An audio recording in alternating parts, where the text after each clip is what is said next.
Hello ladies and gentlemen, this is Blue Maxima and I'm here checking out VVVVVV. Or VVVVVV, or God only knows. I have finished this game like 3 times, so when I say that I've only been playing this for half an hour before I do this video, don't be discouraged. I actually know all about this game, so we'll just go right on into it. So we got a nice bunch of fun options here that you can turn on and off when you want to, which is actually quite nice because it allows for a bit of accessibility, thanks to the fact that you can turn off anything that might give epilepsy sufferers problems. We've also got this weird analog mode, which was added in the first patch, or at least the patch 1.01 for the Vita version. I don't remember seeing this on the PC version. I'm going to guess this is something Nicholas added in. You've also got invincibility and slowdown options, which I really like because this game is actually quite difficult if you don't have very good reflexes, so having those options there is actually quite nice. You can also come and unlock everything that you would normally unlock throughout the game, and it doesn't actually turn off your trophies if you do this, because the trophies aren't related to what you unlock, so that is actually really nice. You can also come down here and delete all your saved data. Why would you do that? You've also got 3 sets of... Oh, I'm sorry, the soundtrack caught me off guard. You've got 3 sets of user levels that were originally made on the PC version, but now they've unfortunately taken out the level editor, so you can only play these user levels. But otherwise, it's nice to have a little bit of extra content there. But we're going to go to the main game. You can come down to the play modes and play the time trials, where you try and get through these areas as fast as possible. You can play the intermission levels. You can even play no death and flip mode. Flip mode just mirrors the game vertically, which is actually really nice if you want a tiny bit of variety on the puzzles. Not much, but a tiny bit. And you can also go to the secret lab, but we're not going to do that. We're just going to continue from my teleporter. Now, the main idea is... I actually really hate this effect. I'm going to go... damn, I can't turn it off. I have to quit to the main menu. So, the idea of VVVVVV is that we are Captain Viridian, and our spaceship has been teleported into an unknown dimension, and all our crew members have been spread out among the stars, represented by this big overworld map here. And we have to try and find where our crewmates are all hiding out. And every one of these areas where your crewmates are hiding out turns out to be a series of puzzles based around the game's main mechanic, which is flipping. You flip using the X, square, or circle buttons, and it actually flips the gravity. So you can fly up towards the roof, or you can... I've actually already been here. I should turn around and head back the other way. You flip towards the roof, or you flip and you go towards the ground. Simple enough, right? We'll just head to the right side here. And the one thing I really, really like about VVVVV is that it's got a really, really simple mechanic, which is flipping. And every single one of these levels takes advantage of it in a different way. There are some levels that include teleporters that depending on where you flip into them, you come out at a different spot. There are levels where you have to obviously just, be good with your timing. That's always a good thing to have. There are also levels where you have to, where one of your crewmates is following you along, and you have to be on the ground to make him move towards you, so it's a big game of just timing your flips properly.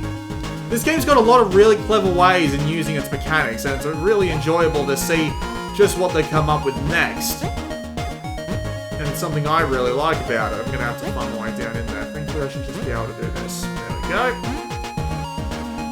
There are also 20 hidden trinkets throughout the game that you can find just stashed away in little corners here and there. And those are fun to find because they take bloody ages to find if you don't know what the hell you're doing. Because they can be pretty much anywhere. They can be hidden in levels, they can be hidden in places in the overworld. We're actually about to come up on one of the major level sets now, and the music changes. And here's another mechanic.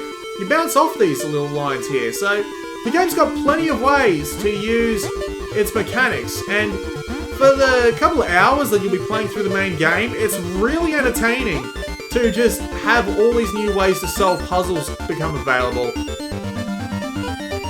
Since they all add their own little bit to the game, it's actually really, really fun to work out how all the puzzles work.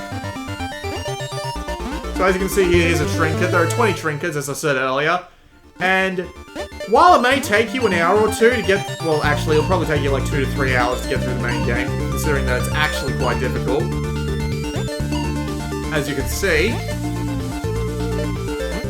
it will probably take you a whole lot longer to get through all the puzzles that require you to... It will take you a couple of extra hours to get through all the trinket puzzles, and there are a bunch of different trinket puzzles in this game, especially one that's become known to the community as VVVVVV, which is one of the hardest things I've ever had to do in a video game, and I actually skipped it this time. I have 100% of this game before on PC. I don't know if I'm going to try and do it again, but nevertheless... There is also the no death mode, so if you're truly a masochist, you can actually go and play the entire game without dying once, because if you die once, it immediately sends you back to the start, which is absolutely crazy, but at the same time, it's actually nice that it's there, because it lets you have a nice challenge. And obviously, we have to mention the presentation, and the presentation of this game is amazing. Like, holy crap, I mean... They obviously were going for a sort of retro throwback to the Commodore 64 with this art style, but they've tuned it up just in slight ways that make it not only really nice to look at, but actually make it stand above pretty much anything else that does it, purely because it's so simplistic, especially that background. Couldn't do that on a C64. That it looks so simplistic, but at the same time, it looks really, really nice, like unbelievably nice. And it's just really nice to look at. I'm going to keep using the word nice, and there's nothing you can do about it. Also of note, the music. Solai, the composer of this soundtrack, is an absolute genius. Some of these songs are just amazing. Some of these songs remain on my bloody music to listen to while I'm doing something Spotify list. Just, you know, consistently, because it's just, god damn it. They just stay there consistently because they are such good songs. They just get into your head. I've had legitimate fights with friends of mine over what song is the best song in VVVVVV. It's kind of ridiculous. I don't really talk to those people anymore, unfortunately, but oh well. Guess that's what happens when you don't think Positive Force is the best music in VVVVVV. God damn, I can't remember sucking this badly at the game. I always suck at these puzzles. Alright. Down. Wait. There we go. Weird thing about the game's presentation, though, is that it's always presented in this strange 4x3 presentation without actually like scaling on a 4x3 scale. It's kind of strange. I don't understand why. Alright, now, teleporter, and what's through here? Oh yeah, this is the maze. If we go through this maze, we'll find another trinket. Yep. So yeah, there's trinkets all over the place. They're fun to find, especially the one near the... Actually, I'm not going to spoil that, because that's actually kind of a silly thing. And I like people discovering that one on their own, but nevertheless, let's just continue onwards. So, there's a fair amount to do. Bugger me. There is a fair amount to do in this game. You've got all the trinkets to go find. You've got all the extra modes to go play. Hello, Vermilion.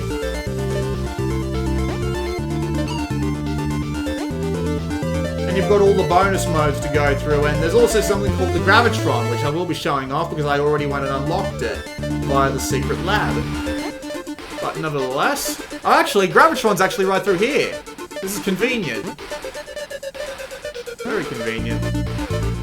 I actually can't see it very well on my screen. The game actually looks really good. It runs at a consistent 60 frames, and, well, that's pretty much what you require for VVVVV, and it just looks really good while doing it. It's actually really nice on the screen, and I imagine it'll look absolutely orgasmic on the OLED screen. I'm using a slim screen here. Although, to be fair, I could use my OLED Vita, but my OLED Vita's left analog stick is actually broken at this point, so unfortunately I can't actually use that for much. There is actually a trinket up the top there, but I won't waste too much time by going to get it.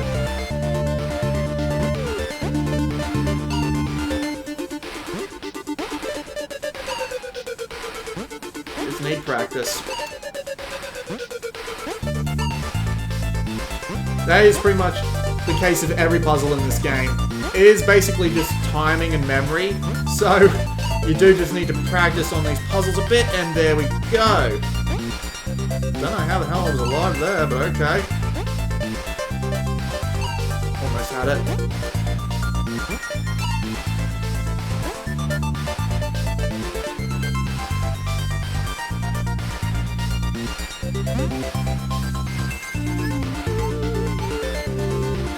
Woohoo, we found a crew member.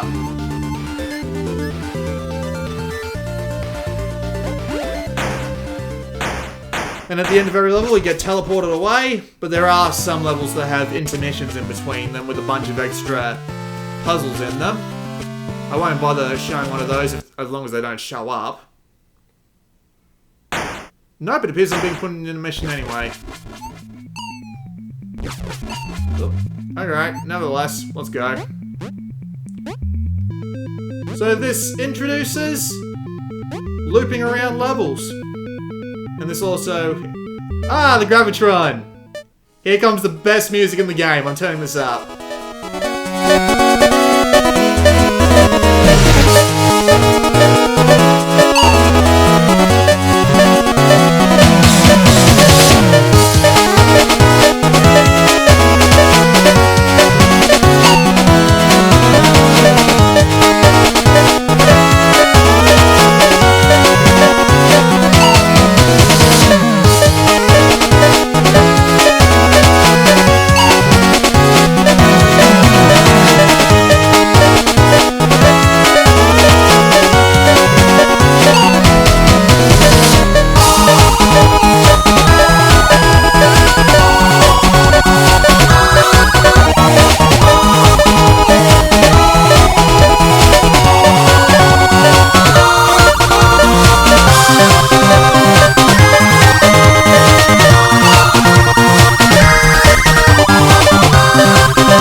That could have gone better, but oh well.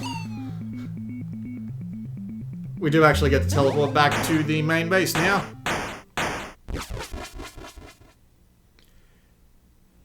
While the game is fairly short, in a single player there's still a lot of fun to be had. 300 deaths, holy crap. But yeah, there's a fair amount to explore. Getting all the trinkets will take you a while. And there's plenty of extra modes, including an infinite version of that Gravitron with lots of extra trophies to be unlocked. So that was a quick look at VVVVVV. Fantastic game.